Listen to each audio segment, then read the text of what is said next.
Assalamualaikum warahmatullahi wabarakatuh. Kembali lagi dalam materi pastry dan bakery kelas 12 Tata Boga. Untuk kali ini kita akan belajar mengenai materi Danish dan croissant. Apakah kalian sudah pernah melihat atau makan atau mencicipi roti-roti pada gambar di sini? Kemudian ini kalau sudah, bagaimana rasanya, bagaimana ciri khas rotinya, bisa kalian ungkapkan ya di kolom komentar ataupun nanti pas pertemuan dengan saya. Nah, kemudian hari ini kita akan membahas mengenai roti-roti Danish dan croissant gitu ya. Nah, ini adalah macam-macam bentuk dari Danish. Nah, kompetensi dasarnya apa untuk materi kali ini, yaitu menganalisis produk roti Danish dan croissant, kemudian membuat roti Danish dan croissant. Tujuan pembelajarannya, kalian itu dapat menjelaskan Danish dan croissant, kemudian menentukan alat bahan, prosedur, teknik, kriteria gitu ya. Kemudian cara membuatnya serta menyajikan dari Danish dan croissant. Oke, kita masuk ke materinya. Yang pertama itu ada pengertian Danish. Nah, Danish ini adalah adonan beragi dan lemak roll-in, dan biasanya memiliki topping atau isi yang manis. Nah, lemak roll-in ini itu yang nantinya membentuk lapisan-lapisan pada roti Danish gitu ya. Kemudian Danish ini sama seperti roti manis kalau dilihat dari segi rasanya. Jadi roti Danish ini hampir sama dengan roti manis karena rasanya manis, tetapi berbeda jika roti manis tidak memiliki lapisan-lapisan, sedangkan Danish itu memiliki lapisan-lapisan gitu ya. Nah, lapisan yang terdapat pada roti Danish ini tergantung pada kandungan bahannya. Jadi semakin banyak lemak roll-in atau semakin banyak lemak roll-in yang dibuat itu makin banyak lapisan dari Danish tersebut. Jadi lapisan itu tergantung dengan banyaknya lemak, banyaknya roll-in ya. Yang kedua, pengertian dari croissant. Nah, dari croissant itu merupakan roti yang memiliki bentuk yang sudah ditentukan gitu ya. Jadi tidak ada bentuk lain selain bentuk bulan sabit gitu ya. Croissant itu terkenalnya dengan bentuk bulan sabit. Nah, adonan croissant ini sama seperti adonan Danish gitu ya. Kemudian croissant atau roti sabit ini atau sejenis kue kering pastry ini itu berasal dari Prancis dan dinamakan croissant atau dinamakan roti sabit itu karena roti ini bentuknya menyerupai bulan sabit. Nah, itulah ciri khasnya dari croissant gitu ya. Lanjut untuk karakteristik Danish pastry dan croissant gitu ya.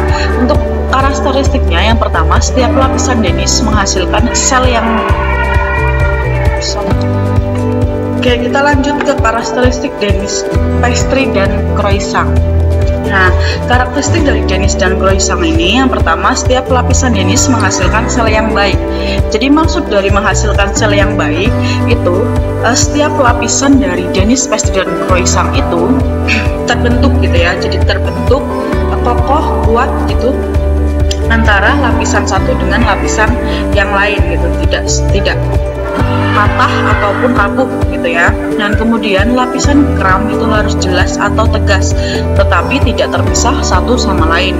Kalau maksud dari lapisan kram harus jelas dan tegas itu, jadi antara lapisan-lapisan dalam Danish dan croissant itu dia terlihat jelas gitu ya, tapi tidak terpisah gitu. Dia terlihat jelas, namun dia tetap menempel satu sama lain, tidak terpisah gitu ya.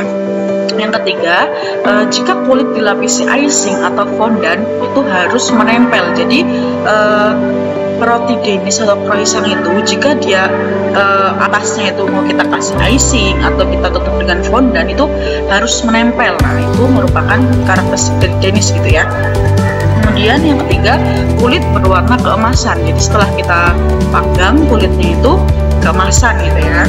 Perbedaan dan persamaan Danish dan croissant. Nah, untuk perbedaannya, croissant itu lebih banyak menggunakan gula dan telur sehingga rasanya lebih manis dan lebih empuk. Nah, kemudian croissant itu memiliki bentuk yang sudah ditentukan gitu ya. Jadi croissant itu sudah ada bentuk yaitu bulat sabit gitu, sedangkan Danish itu dia memiliki berbagai macam bentuk, ada yang seperti amplop, ada yang seperti kincir angin gitu ya. Nah, persamaannya yaitu teknik yang digunakan dari Danish dan croissant itu sama, kemudian jumlah pelipatan pada adonannya itu pun sama gitu ya. Oke, kita lanjut. Oke, kita masuk ke dalam jenis-jenis Danish dan croissant. Nah, di sini ada beberapa jenis-jenis yang umum ya. Yang pertama itu ada Peno coklat. Ya, untuk Peno coklat ini pastry yang isinya coklat batangan, dan bahkan sebagian orang itu biasanya menyebutnya itu croissant coklat. Bisa kalian lihat di gambar, setelah dibelah itu di dalamnya ada 2 buah coklat batang gitu ya. Dan yang kedua itu ada cinnamon roll. Cinnamon roll itu atau disebut juga gulungan kayu manis itu, roti ini itu sebelum digulung jadi pada lembaran itu biasanya dikasih cinnamon atau kayu manis, kemudian dikasih gula pasir dan kemudian digulung gitu ya. Ini ciri khas dari cinnamon roll. Juga ada sponder. Nah, ini itu kue dari Denmark. Nah, kue ini bisa kalian lihat di samping ini ya. Kue ciri khasnya itu apa namanya, ada isiannya di atasnya gitu ya, bentuknya seperti pada gambar ya. Kemudian ada cronut. Cronut itu yaitu croissant donat, jadi perpaduan antara croissant donat. Nah, kue ini itu kue Danish atau kue yang lapisan-lapisan itu tetapi dibentuk seperti donat gitu ya, dan digoreng dengan minyak anggur gitu. Ya, ada craffin. Craffin itu adalah perpaduan dari croissant dan muffin. Kemudian setelah di oven itu dilapisi dengan gula dan diisi dengan berbagai varian custard ya, mulai dari buah markisa hingga krim kopi gitu ya. Nah, untuk macam-macam lainnya yang mungkin sekarang terkenal itu ada yang namanya croffle gitu ya, croissant waffle gitu.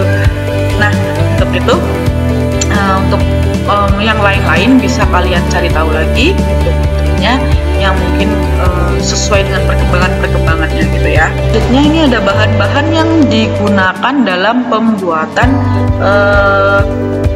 ini Danish dan croissant. Yang pertama ada tepung terigu. Nah, tepung terigu yang digunakan ini yaitu tepung terigu protein tinggi gitu ya. Ada air atau cairan, air atau cairan gitu ya. Biasa yang digunakan itu bisa menggunakan air, bisa juga menggunakan susu, kemudian bisa juga kombinasi antara air dan susu.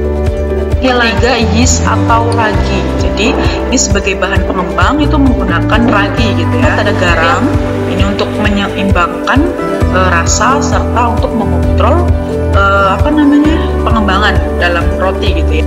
5 ada ternam, ada gula, ada mentega, kemudian bread improver, dan ini ada coarse fat. Nah, ini adalah bahan yang penting dalam pembuatan Danish dan croissant. Karena apa? Karena lapisan yang terbentuk dalam Danish dan croissant itu dipengaruhi oleh coarse fat. Jadi setiap lapisan-lapisan itu agar dia membentuk lapisan tidak menempel antara adonan lain itu beri coarse fat gitu ya. Jadi coarse fat ini harus ada dalam Danish dan croissant atau puff pastry gitu ya. Nah, untuk kegagalan dalam pembuatan Danish dan croissant serta apa penyebabnya? Yang pertama jika roti Danish dan croissant yang kalian buat itu flat atau datar serta dia berat, kemudian lemaknya itu mengalir keluar selama pemanggangan. Jadi selama kalian memanggang bisa dilihat lemaknya itu atau coarse fatnya itu mengalir. Nah, itu gagal ya. Nah, kemungkinan penyebabnya apa kegagalan tersebut? Nah, yang pertama itu kemungkinan itu karena overproofing pada suhu yang tinggi atau dia terlalu lama dalam pengembangan gitu ya. Kemudian pengembangannya itu pada suhu yang tinggi. Kemudian jumlah lipatan kurang pada adonan gitu. Jumlah lipatan yang dibuat yang harusnya 10 ternyata kalian hanya membuat 5. Kemudian tidak dilapisi secara benar, dimana lapisan lemak berlalu tebal gitu ya. Itu roti yang kalian buat itu tidak ada lapisan atau lapisan tidak jelas, atau rotinya itu lapisan tidak terbentuk, itu kemungkinan penyebabnya karena apa? Yang pertama itu karena lemak roin terlalu kecil gitu, atau lipatannya terlalu banyak, jadi lemaknya terlalu tipis gitu. Kemudian adonan tidak dilipat secara benar, di gelasnya tidak beraturan, ya, ke kiri, ke kanan, ke depan, ke belakang gitu ya. Kemudian waktu istirahatnya atau restingnya itu kurang, suhu adonannya terlalu hangat gitu. Jadi karena mungkin ruangannya panas, kemudian adonannya itu terus diadon terus sampai kena suhu hangat dari tangan gitu ya. Jadi adonannya itu terlalu hangat gitu. Kemudian ada kulit terpisah dan pastry selama pemolesan atau cleansing. Jadi ketika kalian cleansing atau kalian ingin menutup croissantnya itu dengan cleansing, atau kalian moles rotinya itu, dia terpisah kulitnya. Itu karena apa? Karena adonannya tidak memiliki cukup lapisan. Kemudian bisa jadi juga karena lapisan lemak terlalu tebal gitu ya. Kemudian yang terakhir itu ada kulit berpori serta warna coklat tidak seragam. Jadi kulitnya itu memiliki pori-pori gitu ya. Itu karena apa? Karena adonannya itu dikembangkan pada kelembaban yang tinggi gitu ya. Jadi misal kalian masukkan ke proofing gitu, di dalam proofing ternyata suhunya terlalu tinggi, kelembabannya tinggi, jadi kulit rotinya itu berpori gitu. Kemudian aplikasi wok selama pemanggangan dalam oven itu juga berpengaruh terhadap kulit Denis dan croissant. Oke, selanjutnya untuk teknik penyajian dari Denis dan croissant itu, yang pertama untuk croissant, biasanya croissant itu disajikan dengan selai atau butter. Kemudian croissant itu juga bisa dijadikan sebagai sandwich dengan berbagai isian gitu ya. Kalau Denis itu bisa dimakan dengan didampingi teh hangat atau kopi hangat, tidak perlu menggunakan selai atau butter. Karena apa? Karena biasanya Denis ini sudah memiliki isian atau sudah memiliki topping yang manis gitu kan. Seperti yang tadi saya jelaskan di pengertian itu, Denis itu sama seperti roti manis gitu ya. Nah, kita sampai di akhir dari materi ini, materi Denis dan croissant ini. Untuk selanjutnya kita akan mempelajari mengenai metode pelipatan Denis dan croissant, dan kemudian ada teknik-teknik dalam pembuatan atau berbagai bentuk dalam Denis gitu ya. Oke, terima kasih untuk hari ini. Wassalamualaikum warahmatullahi wabarakatuh. Jika kalian ada pertanyaan, bisa kalian tulis di kolom komentar, ataupun nanti ketika bertemu dengan saya gitu ya, bisa kita bahas lebih lanjut. Terima kasih.